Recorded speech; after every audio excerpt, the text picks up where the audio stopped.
ഇത് കൈവെട്ട് കാൽവെട്ട് കൂടാതെ അവർ സജീവ രാഷ്ട്രീയത്തിൽ ഇടപെടാൻ തുടങ്ങി. എനിക്കൂടെ 2009 പാർലമെൻറ്റ് തെരഞ്ഞെടുപ്പിലാണ് ഇവരെ നമ്മൾ വിസിബിളായിട്ട് കാണാൻ തുടങ്ങി. അതിന് മുമ്പുണ്ടായിരുന്നു എന്നെനിക്ക് ഓർമ്മയില്ല. SDPI എന്ന പേരിൽ ഈ പച്ചയും വെള്ളയും ചുവപ്പും പിന്നെ നക്ഷത്രമുള്ള കൊടിയും ഒക്കെ കാണാൻ തുടങ്ങിയത് ആ സമയത്താണ്. അതിനുമ്പോൾ പോപ്പുലർ ഫ്രണ്ട് ഉണ്ട്, NDF ഒക്കെ ഉണ്ട്, മറ്റു പലതൊക്കെ ഉണ്ട്. അപ്പോൾ ഇവരെ കാണാൻ തുടങ്ങുന്നത് ഈ 2009 പാർലമെൻറ്റ് തെരഞ്ഞെടുപ്പിൻ്റെ സമയത്താണ്. അന്ന് അവർ ഐക്യമുന്നണിക്ക് UDF പിന്തുണയാണ്.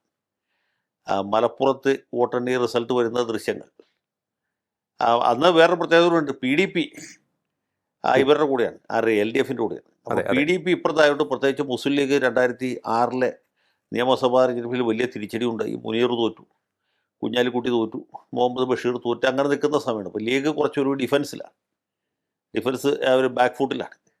ആ സമയത്താണ് ഈ പാർലമെൻറ്റ് തെരഞ്ഞെടുപ്പ് വരുന്നത്. അപ്പോൾ എങ്ങനെ ജയിച്ചേ തീരൂ എന്ന വാശിക്ക് മാത്രമല്ല PDP LDF കൂടെ ചേർന്നു. പൊന്നാനിയിൽ ഹുസൈൻ രണ്ടത്താണ് ഈ പൊതു സ്വതന്ത്രമായിട്ട് മത്സരിക്കും.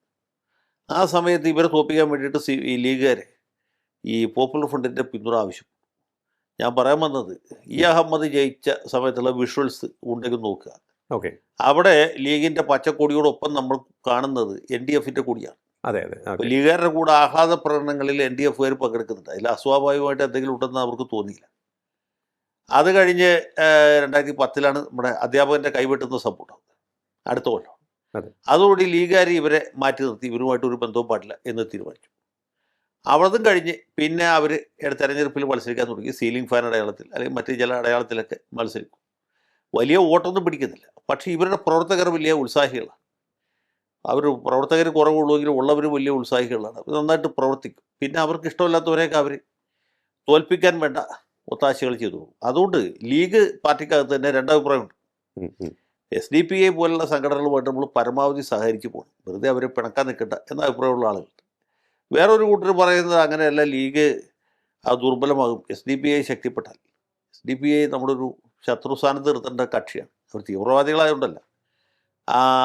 ഇവർ തീവ്രവാദത്തിലേക്ക് ആകർഷിക്കപ്പെട്ട ആളുകൾ വൈകാതെ മുസ്ലിം ലീഗിൻ്റെ ഒരു സ്പേസ് കൈയടക്കാൻ സാധ്യതയുണ്ട് എന്നുള്ളതുകൊണ്ട് ഈ 2009 തെരഞ്ഞെടുപ്പിൽ തന്നെ ഈ വിഷയം ചർച്ചയ്ക്ക് വരുന്നുണ്ട്. എങ്ങനെ വെച്ചാൽ പൊന്നാനിയിൽ പാണക്കാട് തങ്ങളടക്കമുള്ള ആളുകൾ സ്ഥാനാർത്ഥിയാക്കാൻ താല്പര്യപ്പെട്ടത് ഡോക്ടർ MK മുനീറിനെ.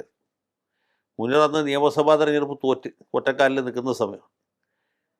മുനീറിന് പാർലമെൻറ്റിലേക്ക് പോകാൻ താല്പര്യം ഉണ്ടായിരുന്നില്ല. കാരണം പാർലമെൻറ്റിൽ പോയി വെറുതെ കടലേം കുറിച്ചിരിക്കേണ്ടി വരും എന്നുള്ളത്.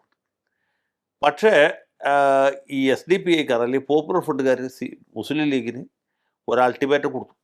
അവർ പറഞ്ഞത് MK മുനീറിനെ ഞങ്ങൾക്ക് ഒരു തരത്തിലും അംഗീകരിക്കാൻ പറ്റുകയില്ല, അതുകൊണ്ട് വേറൊരാളെ സ്ഥാനാർത്ഥിയാക്കണം. അങ്ങനെയാണ് ET മുഹമ്മദ് ബഷീറിനെ കൊടുത്തത്. ET മുഹമ്മദ് ബഷീർ ഞാൻ ഈ നേരത്തെ പറഞ്ഞ വിവാദപ്പെട്ട ആളാണ്. പോപ്പുലർ ഫ്രണ്ടുമായിട്ടൊക്കെ സഹകരിച്ച് പോകണം, ലീഗിൻ്റെ ശത്രുക്കൾ അവരൊന്നും അല്ല എന്ന നിലപാടാണ്.